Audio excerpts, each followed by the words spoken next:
তাহলে আমি কেন এই, দলের থেকে আমি কেন চাইনি টিকিট? অনেকজনের ভিতরে একটা চক্র, একটা গেম চক্র লাগিয়ে ব্রেন ওয়াশ করে দেবেন আমাদের লোকাল ভাইরা। যেমন ধরো আমরা ঘরের বাসায়, মায়ের বাসায় বলতাম ল্যাম্প, হুম, ল্যাম্প আর লাইট। এখন হ্যালোজিন, যেমন ধরো রড লাইট, হুম, বাল্ব, এগুলো আমরা বলি। আর ল্যাম্প, ল্যাম্পটা কিন্তু একদম হাতের কিনারে থাকে সব সময়। হুম। ল্যাম্পটা হাতের কিনারে থাকে, আগুন থাকে ল্যাম্পের মধ্যে। লেমন মাঝে আগুন থাকে, আর আগুন মজবুত নির্মাণের জন্য চান সেরা মানের ব্লক আর ইট। কালাইনে আপনার বিশ্বস্ত ঠিকানা matrix block and brick industry.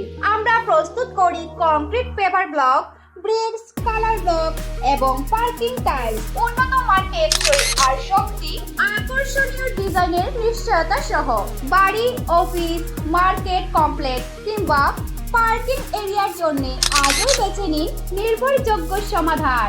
আমাদের ঠিকানা Lakshmipur part 2, JB road, Kalai, Cachar. যোগাযোগ করুন 9181221621। Matrix block and brick industry, গুণমানে আমাদের পরিচয়।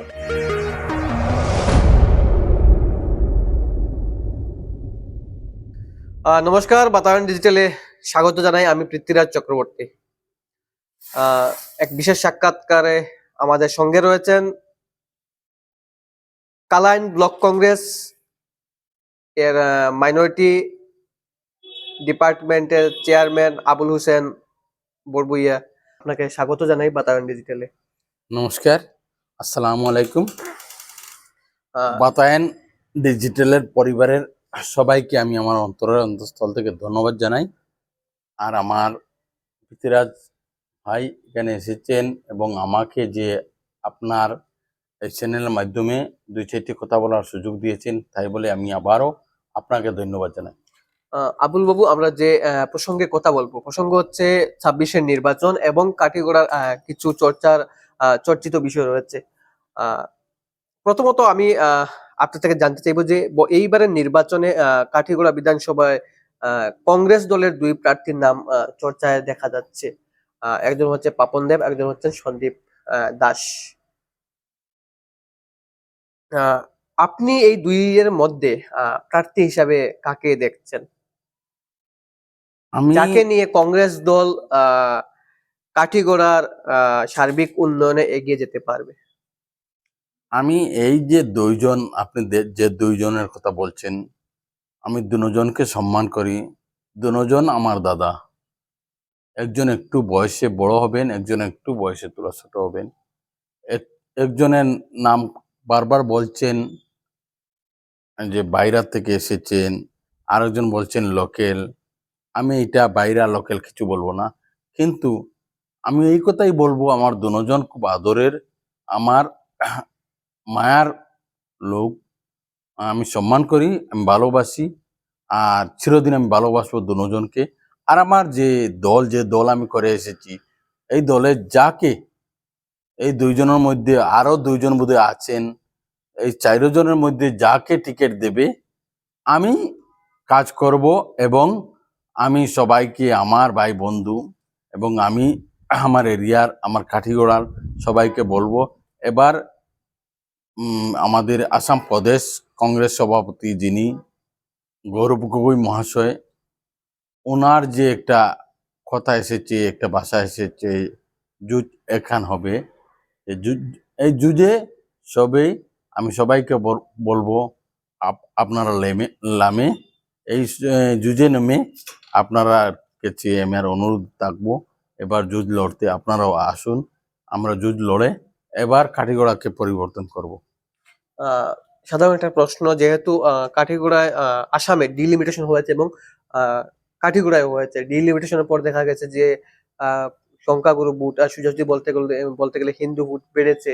এবং আমরা একটা বলতে গেলে সমীক্ষা বলুন, ঠিক আছে, একটা আমাদের একটা অনুষ্ঠান ছিল যে জনমত 26 বলে আমরা বাতায়ন ডিজিটাল একটা বিশেষ পর্ব শুরু করেছিলাম। সেই আমরা কাঠিগোড়া সব জায়গায় যাইনি।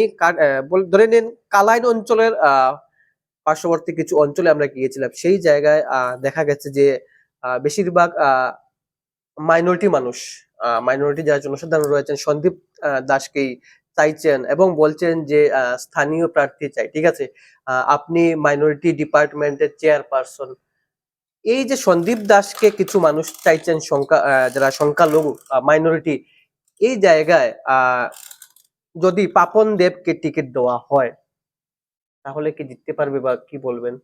এই কথা বোঝা যায় যে আপনি বলছেন মাইনরিটি মানুষ হুম। আমার দাদা সন্দীপ দাকে যে সাপোর্ট করেছেন, হুম, হুম, এর মধ্যে মতলব পাপ্পন দাকে যারা সাপোর্ট করেছে ওরা বেশিরভাগ মেজরিটি।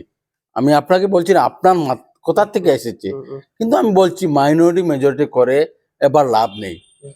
এবার কথা হচ্ছে, আমি আবারও বলছি জুজ হবে, কিন্তু এবার বিজেপির যে ভ্রষ্টাচারী যে ধরনের সরকারের কাজকর্ম এগুলা দেখে মানুষ ভোট দেবে।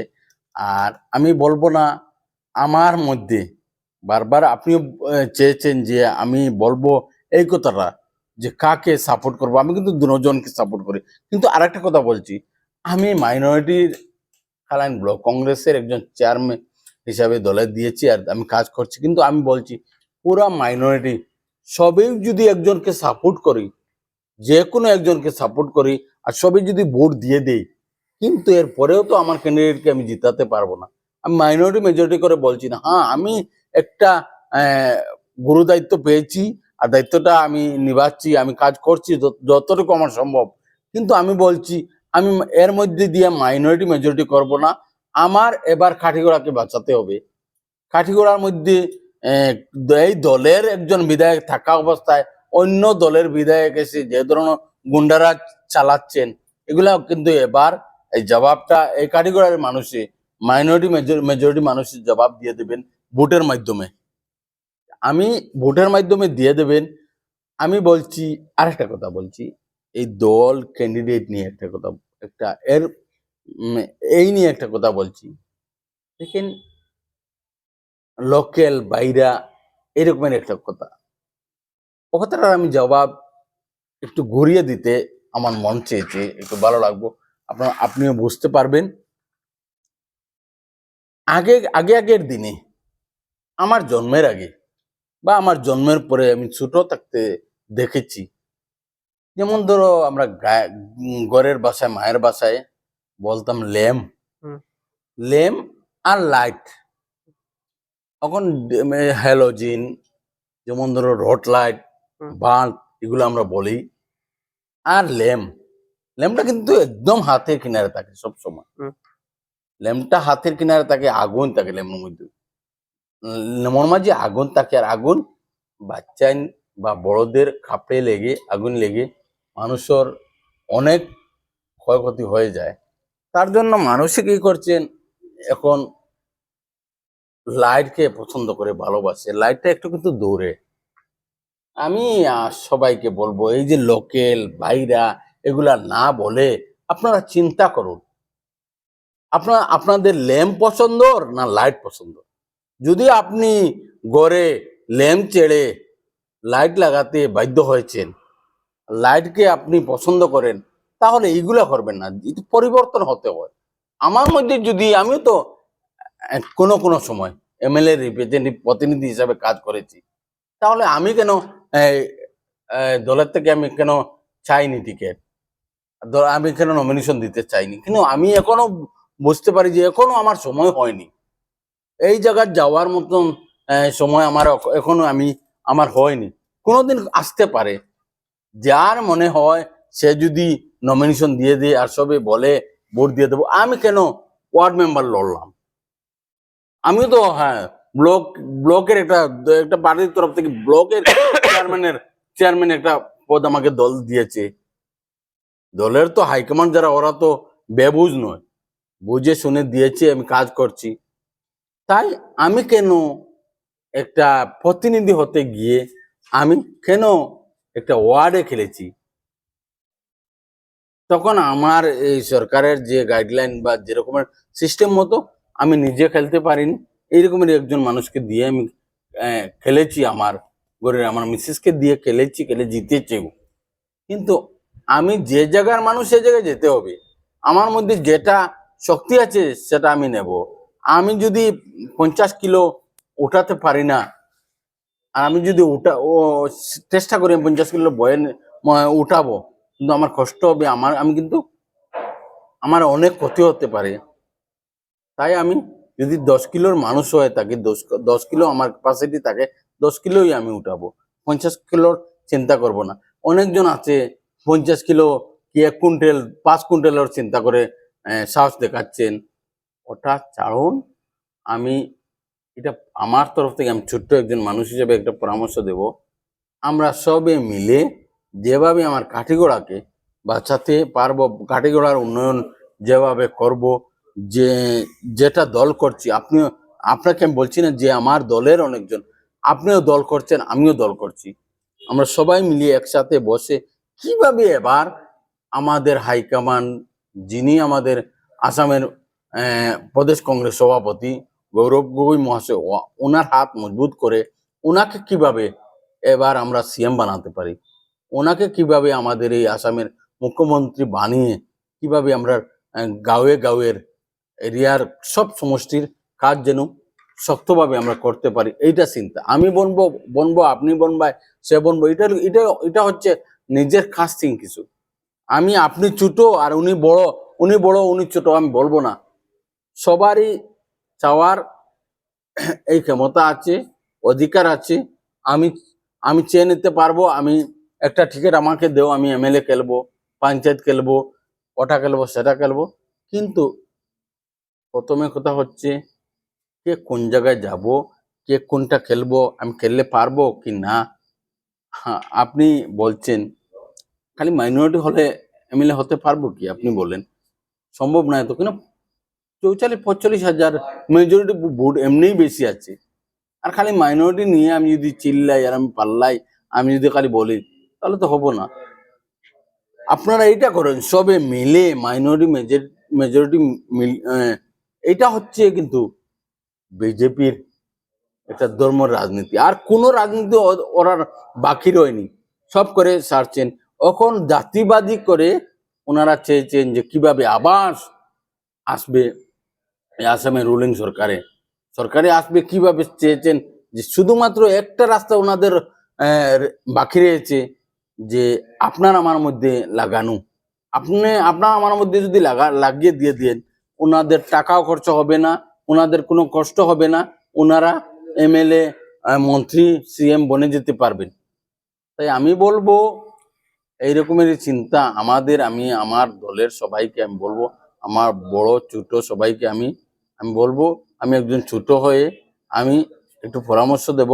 আমি বলবো চলো আমরা মিলে এবার আমাদের আসামের যিনি মুখ্যমন্ত্রীর সুপুত্র গৌরব গগৈ মহাশয়, আসাম প্রদেশ কংগ্রেস সভাপতি, ওনার নেতৃত্বে, ওনার কথা শুনে, ওনার রোল মতো আমরা চলি, যেভাবে আমরা সরকার গঠন করতে পারি, আমরা সবাই মিলে যে আসামের দুঃখ কষ্ট, এই কাঠিগড়ার বিশেষ করে দুঃখ কষ্ট দুর্দিনটা সরাতে পারি, এটা আমি বলবো এই দিক দিয়ে। আর আপনি কোয়া বাদ দিই, সবই আমরা বলে চলি, এইটাই আমার পরামর্শ থাকবে। মানে এক কথা আপনি বলতে চাইছেন যে বহিরাগত স্থানীয় লড়াই ছেড়ে চলাটাই ভালো। আমি বলছি হ্যাঁ, বহিরাগত স্থানীয় এটা তো দেখেন এরিয়ার লোকাল, যদিও মানুষের চায়, যেটা চাবো সেটাই হবো। আমি বলবো না যে এর ঊর্ধ্বে আমি আমার এরিয়ার লোকাল অথবা কাঠিগড়ার মানুষের যেটা বলবো সেটার দিকে আমি থাকবো। আমি কিন্তু এক্সট্রা কিছু চাবো না, আমি পাবলিকের সঙ্গে থাকবো। কিন্তু আমি একটা কথা বলছি, আমি সবাইকে বলছি যে আমরা যেন একটা কাজ করেছি, যে লেম সরিয়ে নিয়েছি দিনের পরিবর্তনের কারণে, তার জন্য এর মধ্যেও কিছু জিনিস দেখুন, যে কিছু আপনারা যে যুগটা মডেল এসেছে, তাই যুগের সঙ্গে মিলিয়ে কাকে দিলে আমরা জিততে পারবো, কাকে নিয়ে আমরা আগে বাড়তে পারবো, কাকে নিয়ে কি করব সেটা দেখুন। আমি কাউকে ছোট করার জন্য লেম লাইট বলিনি, আমি বলছি শুধুমাত্র এইটার কারণে, কিন্তু লাইটটাও তো আমার থেকে অনেক মানে দূরে আছে। আপনি বলতে চাচ্ছেন জনসাধারণের পছন্দ সেটাই বলছি, জনসাধারণে পছন্দ করবেন, কিন্তু অনেকজনে জানেন না বিজেপির তারা আগের বারও এক ধরনের একটা কাম হয়েছে। বিজেপির কয়েকজনের নোংরা রাজনীতি বিজেপির মধ্যে যারা করে, যারা বিজেপির অনুরাগী বা বিজেপিকে পছন্দ করে, ওদের কথা বলছি না, বিজেপির মধ্যে থেকে অনেকজন আছে যারা নোংরা রাজনীতি করে, ওনাদের কথা হলো গিয়ে গিয়ে যে আমরা লোকেল নেই, বাইরা নেই, লোকেল। এবার যদি অনেকজন তো আমার দলের মধ্যেও এসেছেন, এখন অনেকজনের মুখ দেখেছি, এমএলএ, বাপরে, এমএলএ খেলতে এসেছেন, কিন্তু 2 দিন আগে বোধহয় এআইডিএফ দলে ছিলেন। অনেকজন বিজেপিতেও আমি দেখতে পাচ্ছি। বিজেপির কথা নিয়ে আমার সমালোচনা করার আমার অধিকার নেই, তবু আমি বলছি একটা দল করে হিসাবে বিজেপির মধ্যে অনেকজন আছে, দূরের থেকে এসে আবার বলছেন বিজেপি। আমি কাছে থেকে দূরে গিয়ে বলছেন আমি এবার বিজেপি নয়। এই কথা নিয়ে আমি সমালোচনা করতে চাই না। কথা হচ্ছে বিজেপি, কংগ্রেস, সিআইডিএফ এবারের যেটা লড়াই হবে, সেই লড়াইটা হচ্ছে দল ছেড়ে, আমি বলবো দলে তো দলের কাজ করব, দল ছেড়ে আমি আমার কারিগড়া সবাইকে আমি বলবো দল মত না দেখে এবার যে কোনো একজনকে দিয়ে আমাদের এমএলএ বানিয়ে যাতে কাজ হয়, কাজের মানুষ আনতে হবে। আমি বললাম আমার ঘরের একজন দিয়ে দিলাম, বললাম আমার অধিকার আছে, আমার ঘর থেকে ইলেকশন খেলার মতো আমার ঘর থেকে একজন দিয়ে দিলাম, যে কেউকে গ্রাম থেকে একজনকে দিয়ে দিলাম, বলে আপনি ইলেকশন খেলবে। কিন্তু দিয়ে তো এইটা তো আমার অধিকার আছে, কিন্তু দিয়ে যদি কাজ হয় না তো দিয়ে আমার ফায়দা নেই। এটা আমার চিন্তা করতে হবে কাকে দিলে আমার এখানে এমএলএ হয়ে আসতে পারবেন এবং মানুষ সবাই সাপোর্ট করবেন, ভোট দেবেন, কাকে এমএলএ বানাবেন। এবারের লড়াইটা কিন্তু এরকমের লড়াই নয় যে আমি খালি গোষ্ঠীর ভোট দিয়ে জিতিয়ে নেব, আর গোষ্ঠীর ভোট দিয়ে এটা ওয়ার্ড মেম্বার নেই আর এপি সদস্য নেই, এটা কিন্তু এমএলএ বহুত বড় একটা আমাদের যিনি পুরা কাঠিগোড়ার দুঃখ সুখ সম্পূর্ণ সমস্যা ওঠাবেন গিয়ে, দেখবেন যিনি ও ধরনের একজন ব্যক্তি লাগবে। আমি বলবো না ওনাকে আর আমাকে ওকে হকে এরকম কিছু কথা আমি বলিনি। পাবলিক দেখবেন এবার কিন্তু বুঝে নিয়েছেন কাকে দিয়ে কাকে দলে দেব, আর মানুষেও জানেন। ও কথাটা শুধুমাত্র আমি বলছি, কেন বলছি, অনেকজনের ভিতরে একটা একটা গেম চক্র লাগিয়ে ব্রেন ওয়াশ করে দেবেন। আমাদের লোকেল ভাইরা, যখন আমাদের আমি বলবো বদরুদ্দিন আজমল এসেছিলেন আপার আসাম থেকে এসে আমাদের বরাকবেলিতে এমপি ইলেকশন খেলেছিলেন, তখন আমাদের মধ্যে থেকে অনেকজনে ভোট দিয়ে আমাদের বহুত বহুত বড় একজন মন্ত্রী ছিলেন সন্তোষ মনদেব, ওনাকে হারানো হয়েছে, কিন্তু আমরা জিততে পারিনি। বদরুদ্দিন আজমলও জিতেননি, কংগ্রেসের ক্যান্ডিডেটও জিতেননি, বিজেপি থেকে একজন জিতেছে। আর এবার আমি বলবো এইরকমই আমাদের কাঠিগড়াতে এরকম না করার জন্য। যদি আপনি বলেন আমি কংগ্রেসকে ভালোবাসি, তো কংগ্রেসের যে কাজটা করব সেটার দিকে দেখেন। কংগ্রেসে আমার আশা, আমি আজকে অনেক দিন থেকে আমি কংগ্রেস করি, কংগ্রেসের সঠিক কাজ করবে, সঠিক ক্যান্ডিডেট একজন দেবেন। এবার কিন্তু অন্যবারের মতন নয়। এবার আমাদের এপিসিসি সভাপতি গৌরব গগৈ মহাশয় উনি আছেন, আমাদের ভূপেন বরা মহাশয় এক্স এপিসিসি সভাপতি উনি আছেন, আরো সেন্ট্রাল থেকে আসবেন আমাদের প্রিয়াঙ্কা গান্ধী মহাশয়া, যিনি উনিও থাকবেন, দেখে দিয়ে দেবেন টিকিট। কাকে দেবেন এটা নিয়ে আমি অত চিন্তাত নেই, যাকে দেবে কিন্তু তাকে নিয়ে থাকবো, কিন্তু কাজ করতে হবে সবাইকে। আমার লুবি রাজনীতি করে আমাদের মধ্যে আমি অনুরোধ করব এটা করা বাদ দিন। প্রত্যেকবার কংগ্রেসই হারায়, অন্য কারোর দম নেই কংগ্রেসকে হারানোর ক্ষমতা নেই। এই আসামে অনেক দিন কংগ্রেসের সরকার করেছে আর ভালো কাজ দিয়েছে, ভালো কিছু করেছে, কিন্তু হারানো আমার বাইরের মধ্যে লাগিয়ে, আমার মধ্যে লাগিয়ে, দুইজনের মধ্যে লাগিয়ে, আমার ঘরের মধ্যে এই কষ্ট এনেছেন। এরকমই আমি বলবো না করে আমরা মিলিয়ে চলিয়ে যেভাবে হাইকমান্ডে যাকে দেব টিকিট তাকে নিয়ে নামুন, নেমে যেভাবে হোক আমরা এমএলএ জিতিয়ে আনি আর আসামের মুখ্যমন্ত্রী বানাই, যে আমাদের গৌরব গগৈ মহাশয়কে। ধন্যবাদ আবুল বাবু আপনাকে আপনার এই মতামত তুলে ধরার জন্য 24 নির্বাচনকে ঘিরে।